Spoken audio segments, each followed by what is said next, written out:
nous voulons, voilà ce que nous voulons faire. Parce qu'une révision, ce n'est pas du jour au lendemain. On a déjà fait une révision en 2019 où la mouvance avait la majorité. Est-ce qu'on avait mené la réflexion pour savoir de quelle institution notre pays a besoin? De quelle réforme le Bénin a-t-il besoin?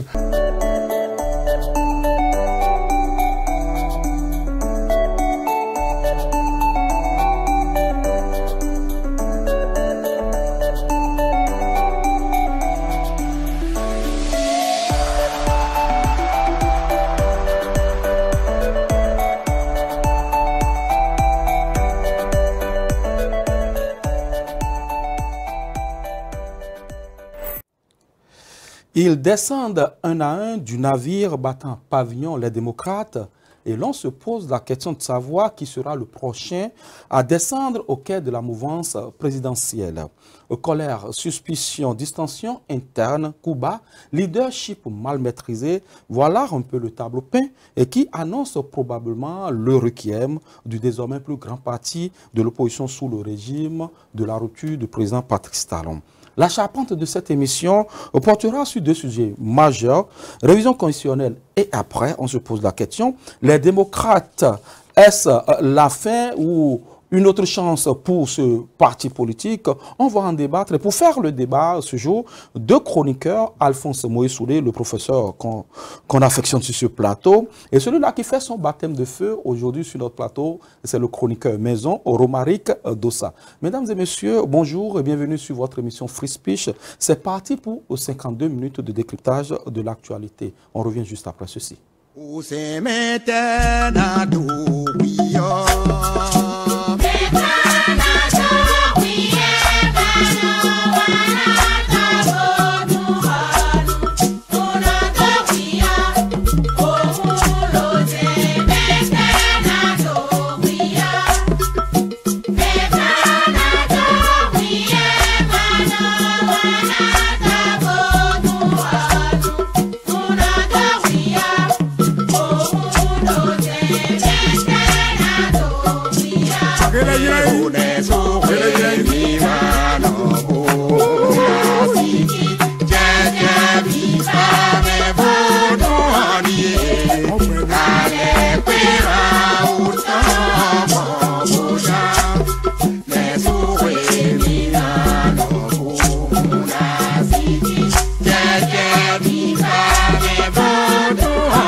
Mesdames et messieurs, vous avez compris, pour détendre un peu plus l'atmosphère chez nous ici, dans notre studio, mais aussi chez vous, à la maison, c'était à l'instant à l'Ekpe Ranhou, celui-là qui est porté au panthéon de la musique béninoise et qui continue de faire des merveilles dans ce microcosme culturel dans notre pays. Nous sommes de retour en situation plateau. Je vous annonce que la mise en onde de cette émission est assurée par Josué Kankoué, il est à la régie, Loïc Djilan et puis Bernardin Bonoubo sont là pour accompagner la mise en onde de cette émission. Je reviens sur ce plateau et tout de suite, je me retourne vers celui-là qui fait son baptême de feu, Romaric Dossa. Bonjour.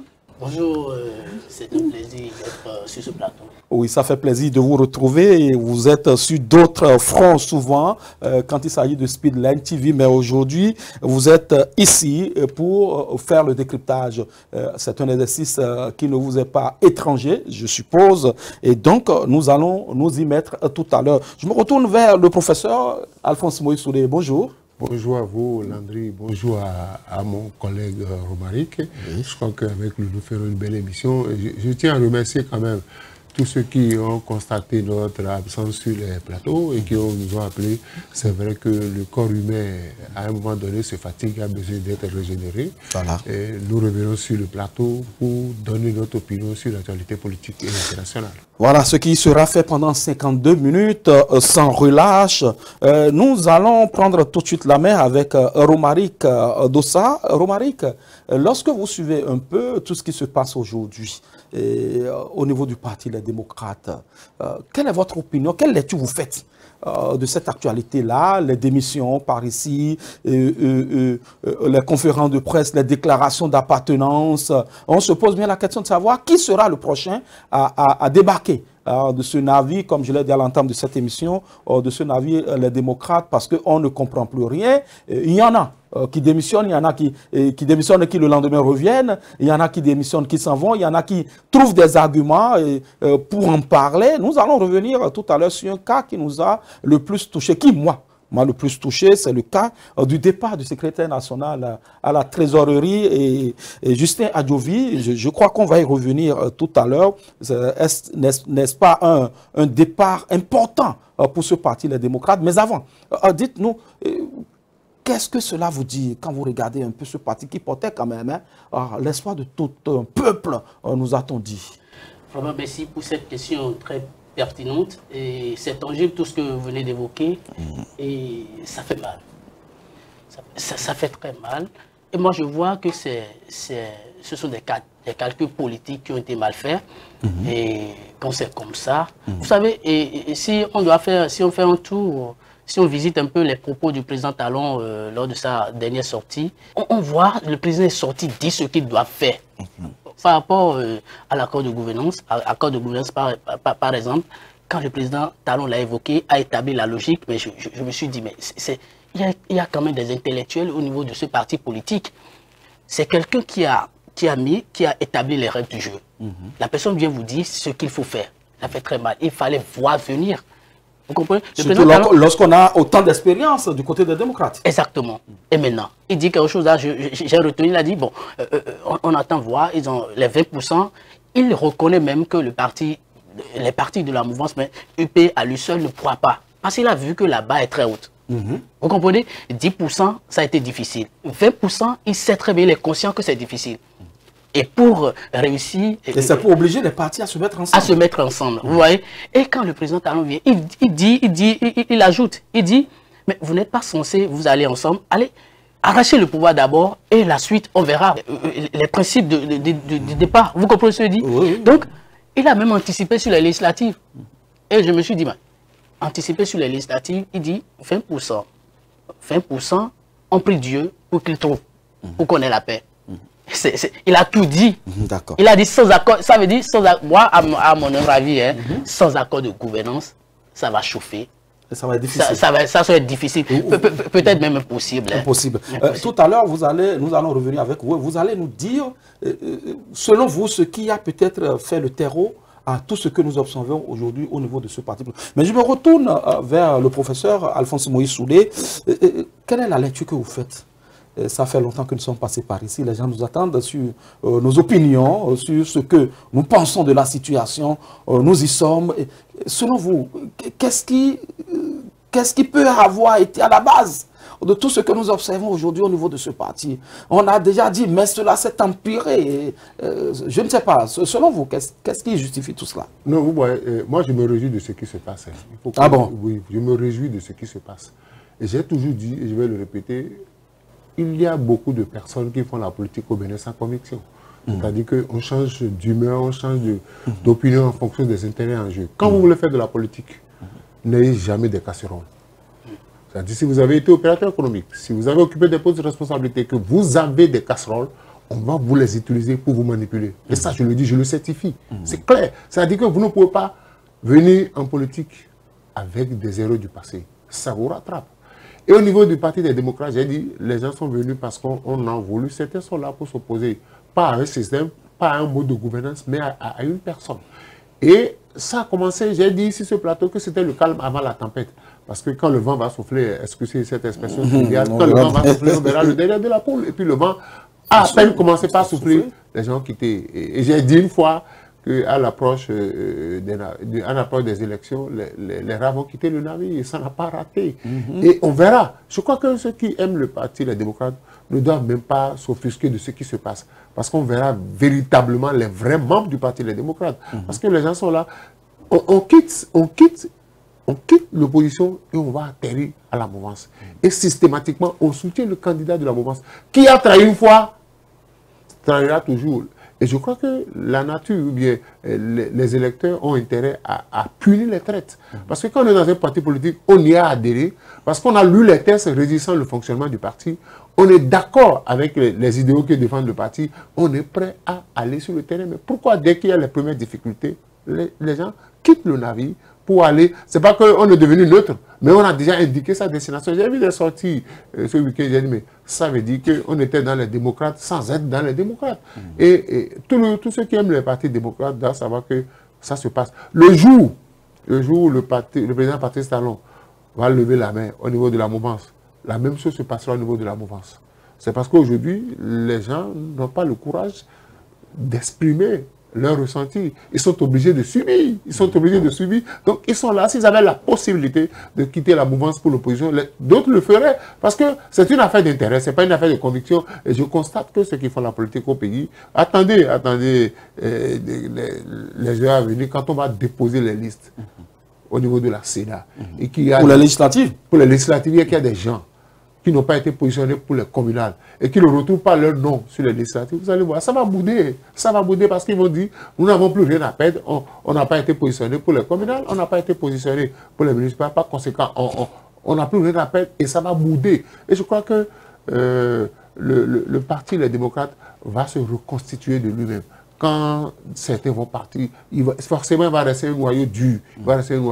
Et le problème, et je vais le répéter, tant que le président Boni Yayi serait à la tête du Parti des démocrates, et tant que le président Patrice Talon sera président de la République, il y a une guerre larvée entre les deux. Et chaque fois, j'ai dit, chaque fois il y aura une compétition entre les deux, le président Patrice Talon va toujours prendre le dessus parce qu'il réfléchit très vite. Et je l'ai dit sur la chaîne nationale, on ne dirige pas un parti politique avec le cœur, voilà. On dirige avec la tête. Et quand vous dirigez avec le cœur, voilà ce que ça donne.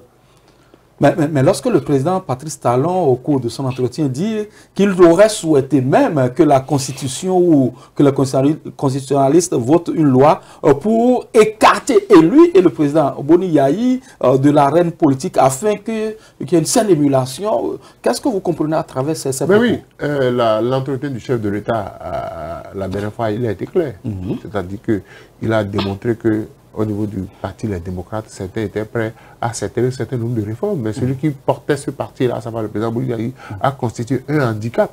Il n'a pas cessé de le dire. Donc, aujourd'hui, c'est une querelle de personnes. Il faut qu'on les Béninois ça n'a pas commencé dès maintenant, ça a commencé depuis 2012. Ça a commencé depuis 2012 et les deux se cherchent et se règlent des comptes. Vous allez voir, quand les deux vont quitter la scène, comme l'a dit le président Patrice Talon, il y aura une certaine accalmie. Parce qu'on est adversaire politique, ne veut pas dire qu'on est ennemi. Voilà. Mais les accords de gouvernance dont on parle, parce que c'est quoi un accord de gouvernance? Toi et moi, nous n'avons pas les mêmes philosophies politiques. Pourquoi va-t-on se mettre ensemble? C'est ça la réalité. On n'a pas défendu les mêmes philosophies politiques depuis. Et tout le temps, le parti, les démocrates, n'a pas passé son sang à dire chaque fois que tout était mauvais, mais ils ont critiqué l'action du gouvernement. Que voulez-vous qu'on se lève ce matin, un bon matin, qu'on avale tous ces vos reçus pour dire, bon, j'oublie tout ce que j'ai dit, je vais m'associer à... Mais un accord circonstanciel quand même. Non, vous savez... Par rapport aux principes qui régissent ces élections. Avec les accords circonstanciels ou circonstanciels, on peut trahir à tout moment. Vous savez, ceux qui ont quitté le navire, les démocrates, et qui sont allés vers la mouvance, vous allez voir ce qui va se passer. Ils feront la même chose. Parce que quand vous suivez l'histoire politique du Bénin depuis 1990, c'est comme ça que ça se passe. À la veille de chaque élection, il y a toujours des gens qui disent je n'ai plus rien à perdre. On a vu ça avec le président Yayi. Je n'ai plus rien à perdre ici. Apparemment, l'horizon est sombre. Et on va s'accrocher aux autres. Parce que, vous savez, en débauchant des gens de griffe et en les mettant peut-être tête de liste, vous frustrez vos militants. C'est-à-dire que nous, tout le temps, nous, on s'est battu sur le terrain et voilà, quelqu'un vient de je ne sais où et vous le mettez à une position de choix. Et nous qui avons toujours milité sur le terrain, vous nous mettez en arrière-plan. Et là aussi, vous créez des frustrations. Donc, il ne faut pas vouloir contenter des gens et créer des frustrations avec les membres de son parti d'origine. D'accord. Romaric Dossa, et dites-nous, qu'est-ce qui, selon vous, peut avoir concouru à tout ce que nous observons aujourd'hui au sein de ce parti, les démocrates, avec ces temps de démission? Vous savez, autant que nous sommes, nous ne pouvons pas partager les mêmes ambitions, la même philosophie des faits. Et quand on voit, je pense que, contrairement à ce que M. Soudé évoquait, je pense que c'est ceux qui démissionnent, ceux qui démissionnent de ce parti ont fait un calcul vraiment peut-être objectif, parce que l'équation qui se présente à deux inconnus est très très dangereuse. Soit vous existez politiquement, soit vous disparaissez politiquement. S'ils veulent toujours faire la politique, ils ont calculé, ils ont vu. Là où nous allons, ce n'est pas prometteur. Changeons le cap et essayons de faire. Qu'est-ce qui montre que à la longue, ces gens ne vont pas changer d'avis, mais quand même, ils existent. Parce qu'ils ont une population à la base. Oui. Vous comprenez? Pour ne pas perdre cette popularité, mais il faut faire le jeu pour exister. S'ils pensent aller au niveau de la mouvance présidentielle pour exister, oui. Vous savez, je pense que c'est bien de le faire. Sinon, vous restez dans le lot comme ça, vous perdez la présidentielle, vous perdez les communales, vous perdez les législatives, c'est facile. Je pense que c'est bien bon, donc vous justifiez quand même. Bon, c'est comme ça, moi, je suis en train de voir les choses au niveau des démissions. Et je pense que si c'est comme ça, ça devrait se passer. D'accord. Nous allons évoluer dans ce débat. Alphonse Moïse Soudé, il y a un cas qui a retenu mon attention. L'honorable Justin Adjovi. Certainement, vous le connaissez, ancien député FCBE. Il a été adjoint au maire de la ville de Cotonou, Léari Soglo. Il a été président de la commission électorale départementale littorale en 2011. C'est un pédigré et des postes qu'il a occupés. Aujourd'hui, quoi qu'on le dise, hein, au-delà de tout ce qu'on peut dire, c'est quand même encore un poids lourd. Dans la 16e circonscription électorale, il a participé à l'élection des 3 députés qui ont été élus sous la bannière des démocrates dans la 16e circonscription électorale, à savoir Joël Godonou, Noum Constant et puis Adjovi Chantal. 22 ans, il a soutenu le président Boniaï. Hein. Aujourd'hui, il s'en va, comme ça, de ce parti. Qu'est-ce que ça vous fait lorsque vous voyez ce plateau? Puisque nous avions été à sa déclaration, et là, il n'a jamais dit qu'il va à la mouvance, il a dit. Mais il n'a jamais dit s'il est UPR ou OBR. Mais il a dit qu'il a quitté. Et selon les indiscrétions, on aurait appris qu'il n'est même pas candidat à la députation. Qu'est-ce que ça vous fait? Vous savez, ce qui embête un peu dans la démission, c'est le timing. C'est le timing que l'on dise qu'au sein du Parti Les Démocrates qu'il y a problème. Personne n'en doute qu'il y a problème. C'est de la même façon qu'au niveau des partis de la mouvance qu'il y a problème. Mais pourquoi c'est maintenant? Pourquoi au moment opportun on n'avait pas? Parce que vous savez, les difficultés de ce parti, les démocrates, a commencé depuis 2023. 2023. Oui. Avec l'éviction d'Éric Oumoulet. On va y revenir tout à l'heure. En 2023, je fais partie des premières personnes à avoir dénoncé ça sur un plateau de radio pour dire que c'est anormal. Parce que, peut-être que beaucoup vont finir par se comporter comme ils l'ont fait avec FCBE. C'est les mêmes personnes qui ont déserté FCBE pour venir s'adjoindre à l'Union fait la nation. C'est vrai qu'il y a des gens pétris d'expérience. Oui. Il y a des gens pétris d'expérience qui, à un moment donné, n'ont pas supporté ce qui se passait. Mais est-ce qu'ils ont eu la possibilité de poser? Parce que quand vous quittez une maison sans avoir réellement dit aux gens ce que vous leur reprochez et que vous partez, ça pose un problème. C'est-à-dire que ça pose un problème vis-à-vis de vos militants. Parce que la réalité, et il faut que les militants se le disent, les gens ne votent pas. Ils n'ont pas voté pour les partis démocrates parce que les personnes avaient une certaine popularité. Non, je dis non. Les populations ont voté contre le système des partis talents. Ils n'ont pas voté pour les militants. Parce qu'aujourd'hui, si par exemple le parti Les Démocrates avait réussi à présenter un duo, ce n'est pas par rapport au duo, ce n'est pas par rapport au programme de société, mais les gens vont voter contre le système de parti talent à cause de leur ressenti. Ça a toujours été comme ça au Bénin.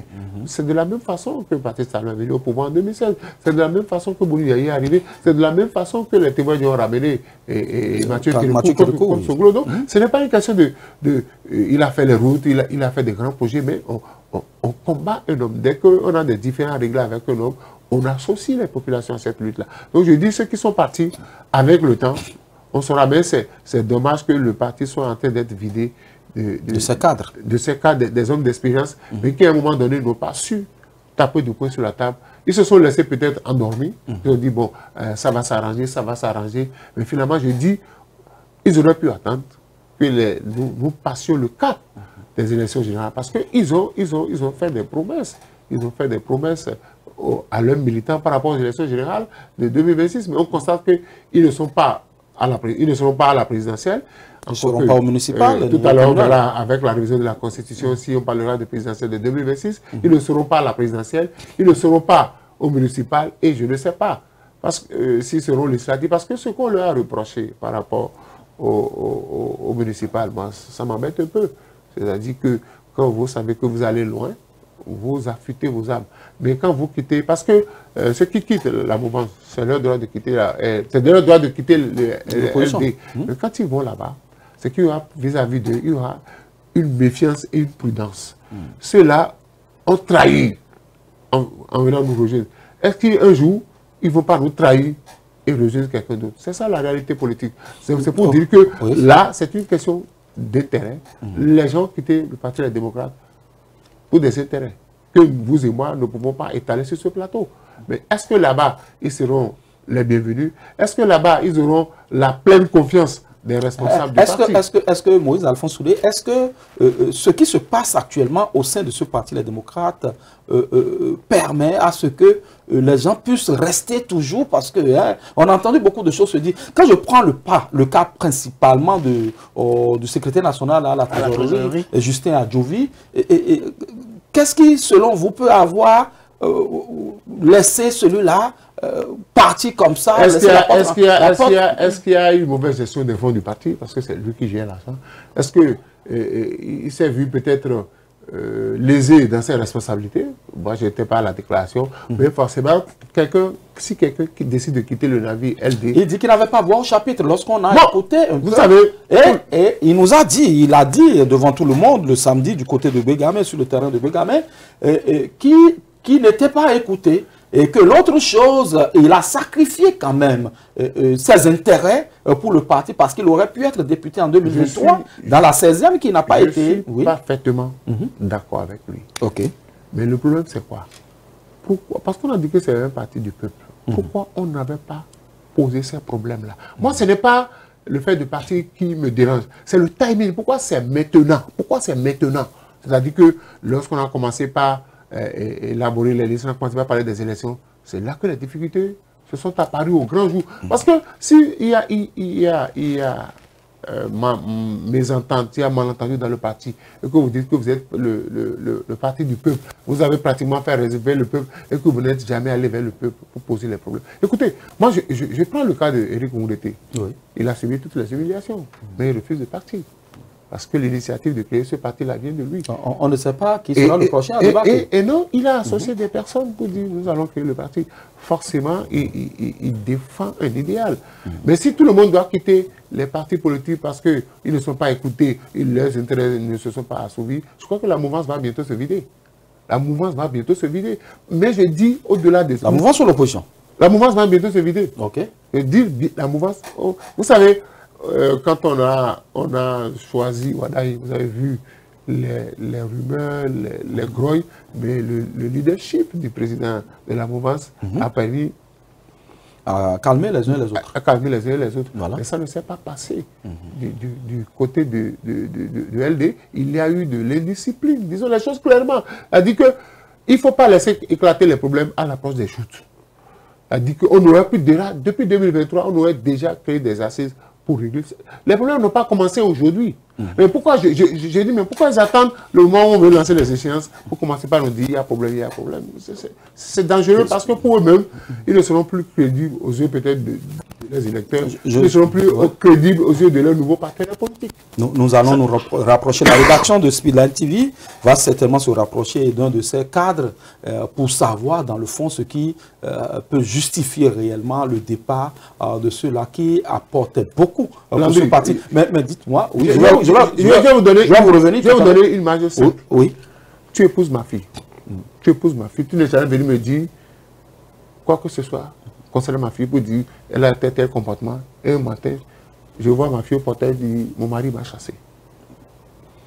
Parce que peut-être le mari a décidé de gérer les problèmes internes et il n'a pas pu. Au finish, il a pété les câbles. Ça ne se passe pas comme ça. D'accord. Avant de renvoyer l'enfant de quelqu'un, tu dis votre enfant a de mauvais comportements. S'il y a possibilité, on aurait pu associer, si tant est qu'on, tout ce que nous faisons. On aurait pu associer le peuple. Si tout ce que les enfants, ils le font effectivement au nom du peuple et qu'ils défendent le peuple, on aurait pu à un moment donné exposer à la face du peuple. Voilà comment les gens nous gèrent à Si cette affaire avait éclaté, par exemple, en 2025, en 2024, début 2025, je crois que aujourd'hui, on n'aurait pas fait ces commentaires-là. On aurait compris qu'il faut déjà calmer ces trucs-là avant l'approche des élections. Dites-nous, Romaric Dossard, Adjovi Justin s'en va, un poids lourd qui s'en va. Quelle lecture vous faites de ce départ? Adjovi a ses ambitions. Et vous savez, le parti Les Démocrates, moi je voudrais me cramponner surtout sur les propos du président Talon. Il a d'abord instruit les partis de la mouvance à écouter ces démissionnaires-là. On les a écoutés. Et vous savez pourquoi M. Soudé ne parle pas d'idéologie et ses intérêts? Ça peut être idée. Ces gens ont quitté ce parti parce que ce qu'ils veulent, ils n'ont pas. Et on a vu là où on a senti déjà l'échec de ce parti, c'est quand on a vu environ plus de 30 prétendants au poste du président. 30, ça veut dire qu'il n'y a pas de leader. Là c'est dangereux. Et donc ça veut dire ces gens-là, ils ont accumulé beaucoup de choses. Ils sont restés là à observer. Maintenant, l'autre chose, on a parlé de 34, plus de 30 prétendants. L'autre chose, celui qu'on a mis devant, et ensemble, nous allons mouiller le maillot pour le hisser, pour le mettre dans le fauteuil du président. La personne a démissionné. Si on lui confiait le pouvoir, ça veut dire que... Cela peut avoir justifié le départ de Justin Adjovi? Justin Adjovi, ça par exemple, on dit, mais sur quoi ces gens ont compté pour mettre ce monsieur-là? Et si lui, il s'en va comme ça, ça veut dire que c'est dangereux. Si Antel était président, est-ce qu'il a... il peut répondre vraiment aux aspirations de ce parti. Donc il y a beaucoup de choses que ces gens ont accumulées. Et à un moment donné, ils ont vu le temps juste. Ils ont vu juste. Parce que s'ils voient que il y a encore de marge pour quand même continuer à faire la politique. Je pense que c'est bien. Et Adjovi a fait un bon calcul, parce qu'en politique, il faut faire des calculs politiques. Quoi qu'on dira, ce sont des intérêts, c'est vrai. Mais il faut aussi faire des calculs politiques pour ne pas disparaître. Monsieur Soudé a parlé de militants, ils ont promis aux militants, tout ça, tout ça. C'est sûr qu'ils vont encore se retourner vers ces gens-là pour leur expliquer que c'est comme ça, ça se passe. Et quand c'est comme ça, nous, on est restés là, on a observé, on a dit. Parce que le président Talon a dit, vous savez, quand mon grand frère, l'ancien président, est venu me voir, je lui ai expliqué, je lui ai dit, arrivé au niveau de la base, au niveau du siège, ils se sont concertés, il y a eu des échanges, et les gens ont accepté ce que le président Talon a dit, et il a refusé. Vous vous rappelez quand il disait ça? Donc, ça veut dire que le parti, il y en a dedans qui ont accepté certaines choses, et comme on a deux ennemis qui sont là, quel que soit ce que toi tu fais, c'est nul, c'est zéro.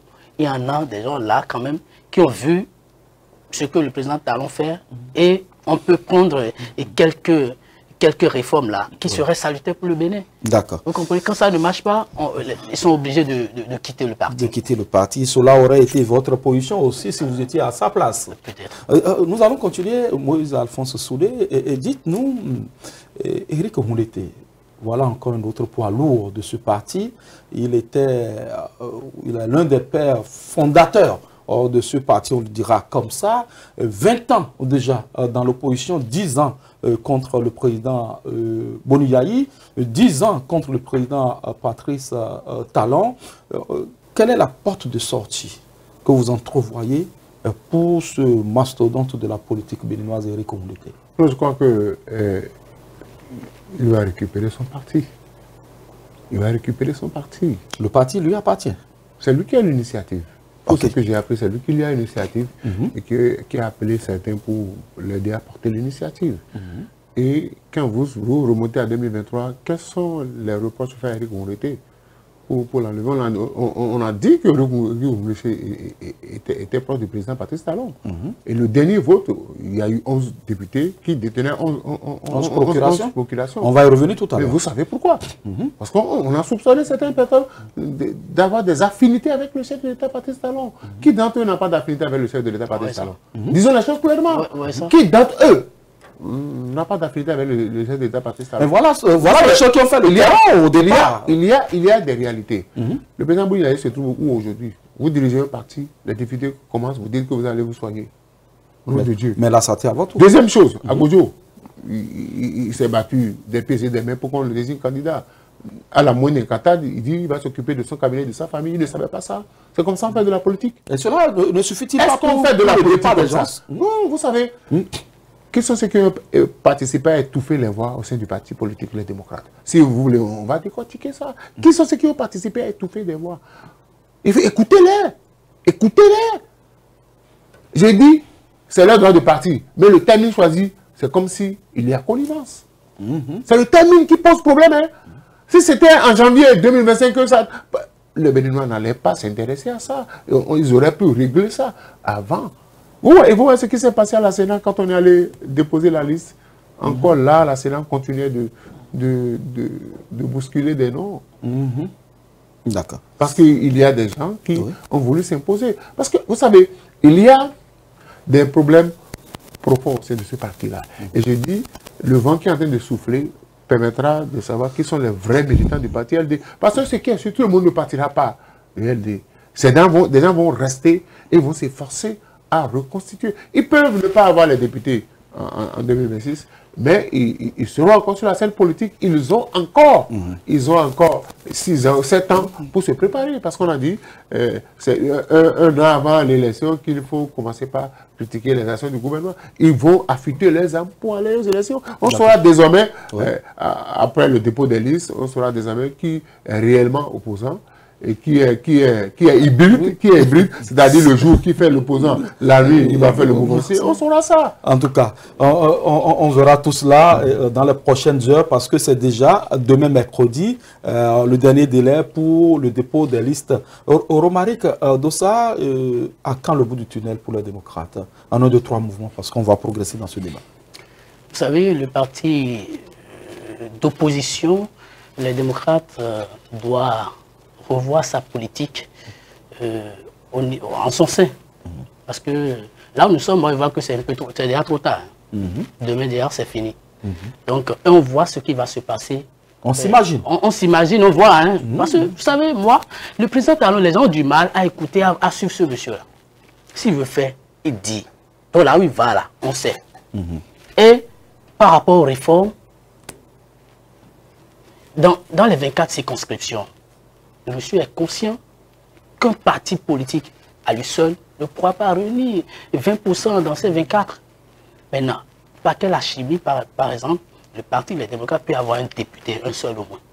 Mais ils auraient eu le privilège de participer aux élections, tout au moins. Exactement. Vous continuez à exister dans l'arène. Exactement. Donc il faut qu'ils revoient leur copie. Exactement. Simplement, pour pouvoir continuer à exister. Pour pouvoir continuer à exister. Peut-être aller voir le chef de l'État pour voir s'il y a encore une marge pour, quand même, accord de gouvernance. C'est pourquoi je dis que c'est encore possible. Pour les législatives, c'est encore possible. Mais vous vous rappelez qu'ils ont repoussé un peu repoussé la date. Ça c'est vrai quand même. On verra si du côté de la Cour constitutionnelle cela pourrait être encore possible. Alphonse Moïse Soulé, pour cette manche de discussion, au bout du tunnel pour les démocrates, à quand? Ils sont en train de connaître. Et nous allons demander à Josué Campoué de nous préparer la page publicitaire parce que juste après votre intervention, nous allons faire un tour du côté de la régie. Vous savez, c'est une crise de croissance. C'est une crise de croissance ce qui se passe. Non, je voudrais dire à Marie que non, le président Patrice Talon ne dit pas tout le temps ce qu'il va faire. Il vous a dit qu'il allait réviser la Constitution. Qu'est-ce qu'il a dit devant les jeunes? Qu'est-ce qu'il a dit devant les jeunes qu'il ne le ferait pas? Qu'est-ce qu'il a dit devant les jeunes? Mais c'est pas lui.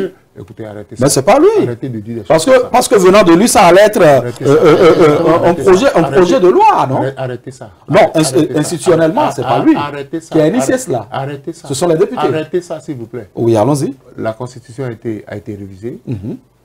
Qui est le chef de la majorité?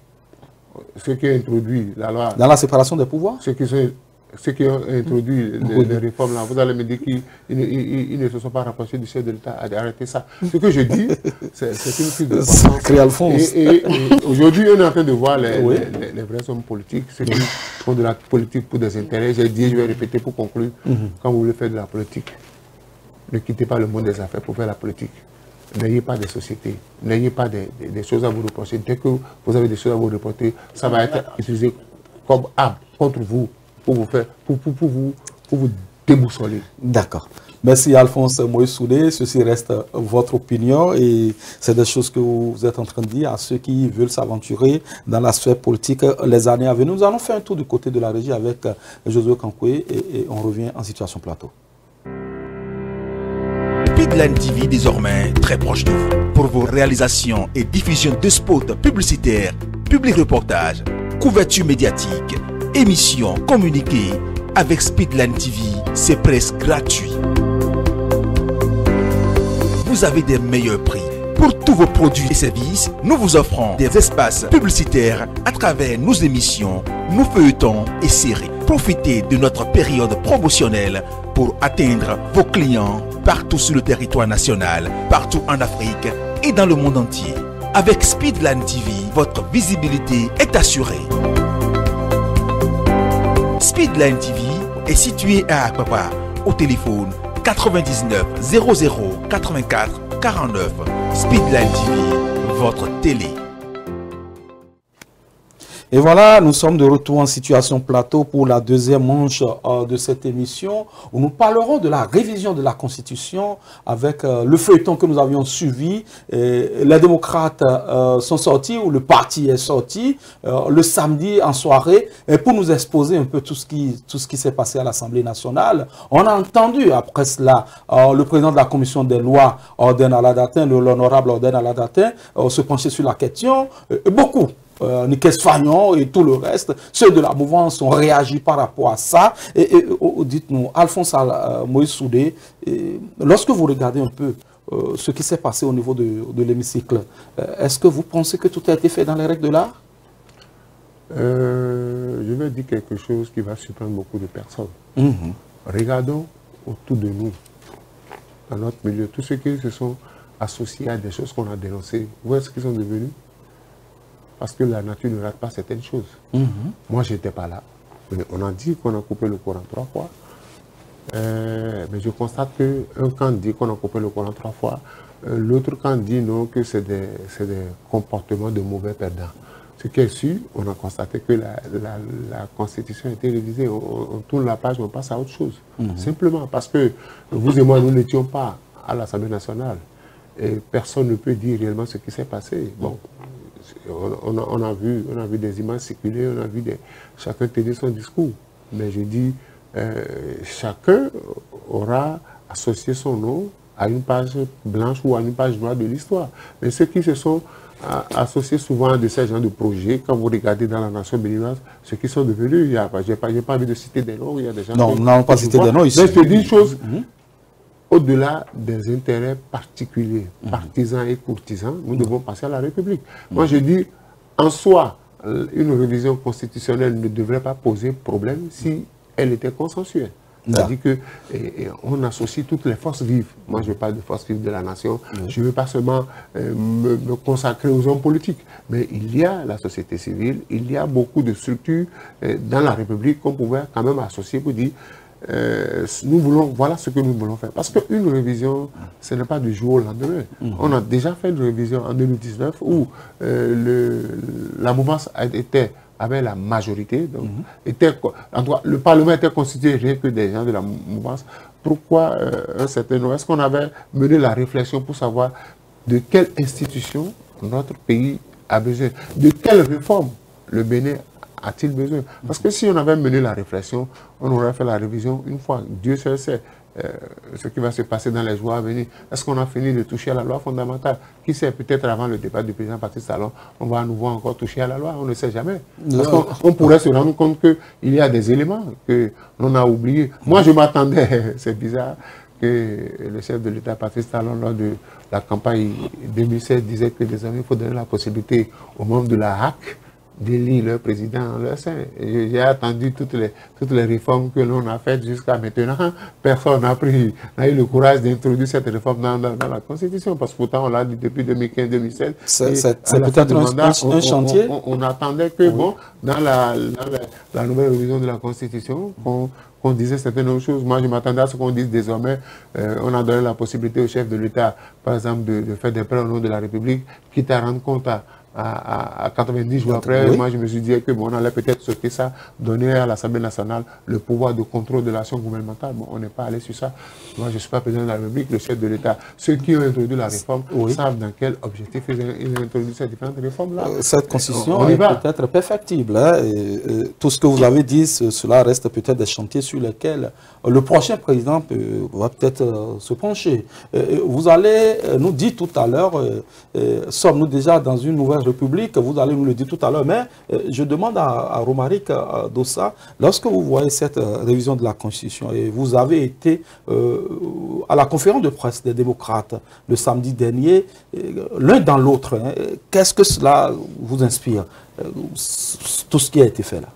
Bon, ils ont demandé l'annulation du vote et annoncent des recours. Pour eux, c'est pas bien.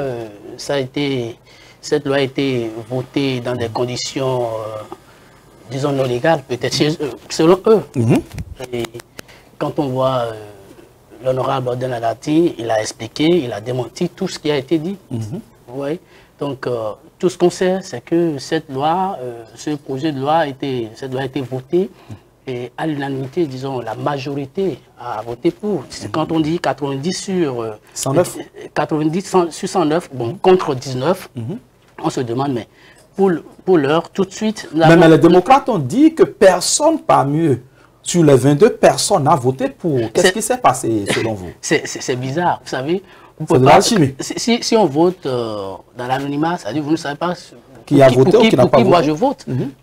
Il y a ça, c'est qu'au niveau du parti, c'est ça, hein, on s'attend encore à des démissions. Hein. Quand on voit ça, on se dit, mais... Qui a trahi? Qui a trahi. Ça veut dire qu'il y en aura encore. Okay. Vous voyez? Parce que 19, 22, tout le monde s'attend à ce qu'on ait 22 contre. Mais on a 19. Mais ça donne encore à penser, à réfléchir. Est-ce que c'est du fait de la coupure de courant selon vous? Du fait de la coupure du courant. Bon, vous savez, avec le temps, on va voir. D'accord. Alphonse Moïse Soudé, sommes-nous déjà dans une nouvelle république? Vous savez, moi, je crois que les gens font de la politique, mais sans jamais observer ce qui s'est passé avant. Je crois que quelqu'un a dit dans ce pays, 5 ans, c'est 5 ans. Ce n'est pas 5 ans, 45 jours. La Constitution de 2019, on l'a révisée, mais systématiquement, on l'a appliquée au mandat du chef de l'État. Oui. Systématiquement. Et ce que je crains, c'est que la même chose ne se passe avec cette révision. Tous les mandats ont été portés à 7 ans.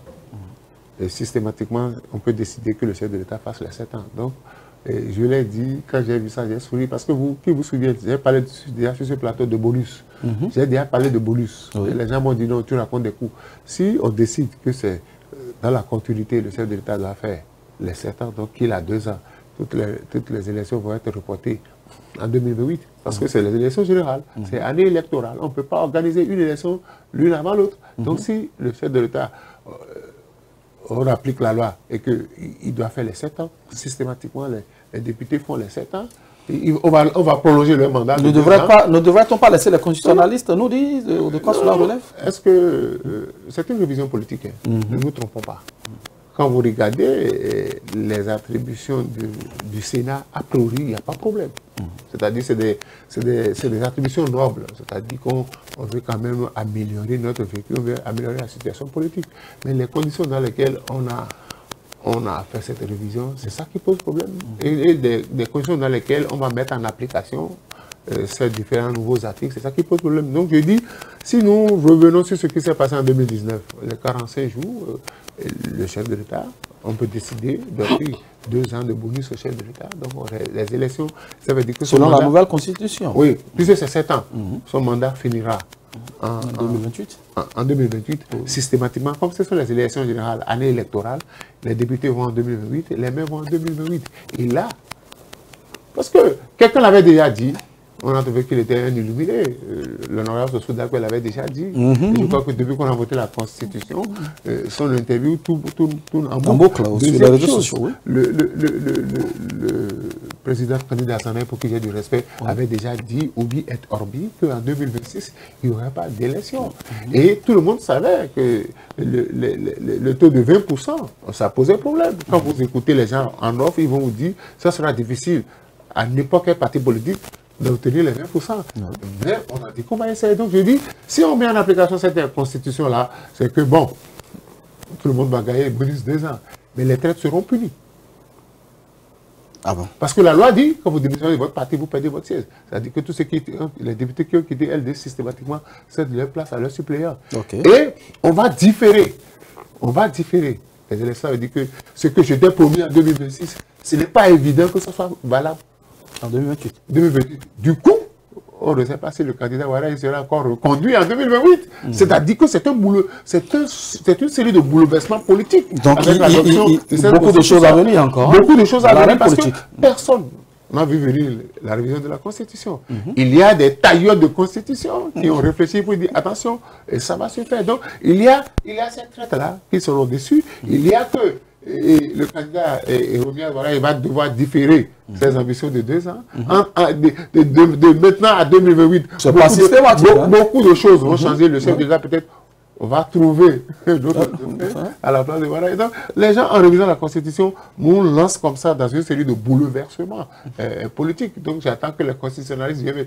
L'autre, on n'avait pas dit, en 2019, on n'avait pas dit que c'était une nouvelle république, mais les 45 jours ont été appliqués systématiquement au mandat du chef de l'État. Donc, on va appliquer aussi les 7 ans au mandat actuel. Et puis, bon, comme le disent les Anglais, wait and see. On attendra de voir quelle sera la suite de cette révision de la Constitution.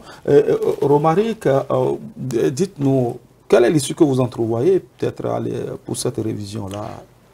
Vous savez, il y a une partie de ces réformes-là qui valide, c'est-à-dire qui motive le fait que cette Constitution-là doit être revisité pour toiletter. C'est comme ce qui s'est passé, par exemple, avec les députés démissionnaires qui sont toujours à l'Assemblée nationale. Oui. Vous voyez ce que la loi, la réforme, la révision, là, ça se députe quelque part. La décision, bien tout ça. J'ai noté ce que... ça dit quoi? C'est-à-dire, sur la durée des mandats des députés, la révision a introduit une disposition supplémentaire. Tout député qui, par démission, cesse d'être membre de son parti.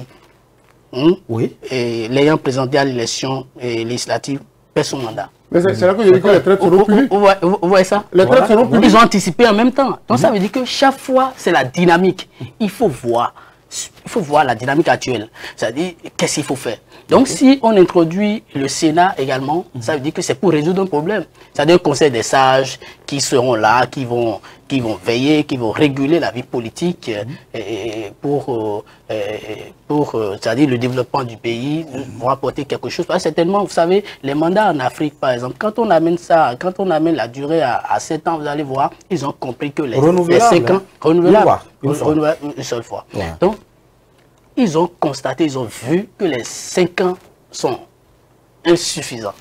Et c'est ça qui motive, c'était à faire second mandat, troisième mandat. Vous savez, quand on amène à 7 ans, peut-être ce président aura le temps de finir son projet et en 2 ans, faire son bilan et partir glorieusement. Donc je pense que ces réformes introduites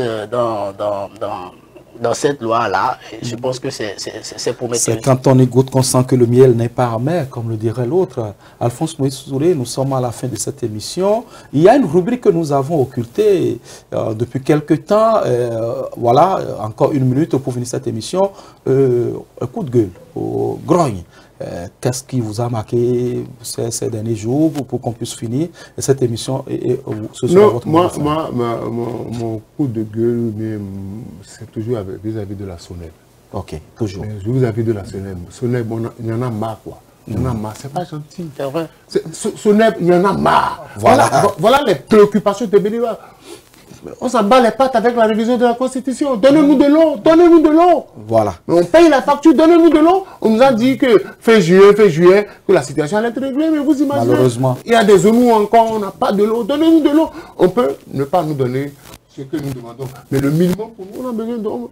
Qui peut être ennemi de l'eau? Sagmo l'a dit, qui peut être ennemi de l'eau? Dans une journée, on a besoin d'eau. Je vous en prie, donnez-nous l'eau, SONEB. Alphonse Moïse Souré, votre mot de fin pour finir je crois que cette émission. chaque jour que Dieu nous réveille, nous voyons le vrai visage de nos hommes politiques. Nous voyons ceux qui font la politique par nationalisme, par patriotisme, mais nous voyons aussi ceux qui font la politique par intérêt. Mais le temps est le père de la vérité. Et dès que le vent va souffler davantage, nous verrons suffisamment le derrière de la pôle. Merci beaucoup Alphonse Moïsoulé. Romaric Dossa, nous sommes à la fin de cette émission. Un mot pour finir rapidement. Eh bien, tout ce que nous souhaitons pour ce pays, c'est la paix. Que la paix règne en 2026, parce que ce que nous voyons, vraiment, seul Dieu est au contrôle.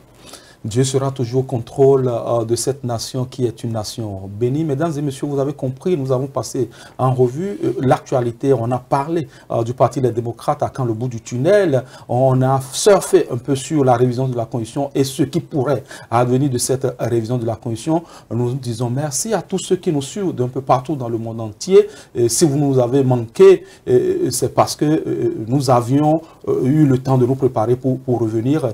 Et si vous voulez nous suivre, nous sommes toujours sur la plateforme de Speedline TV. Suivez-nous, on dit bonjour et bon séjour à M. Valentin Adibocha de là où il est et à tous ceux qui nous suivent. Merci. Ne décrochez surtout pas, le meilleur reste à venir sur les plateformes de Speedline TV. Free Speech, c'est fini pour aujourd'hui. On se retrouve très très bientôt. Prenez soin de vous.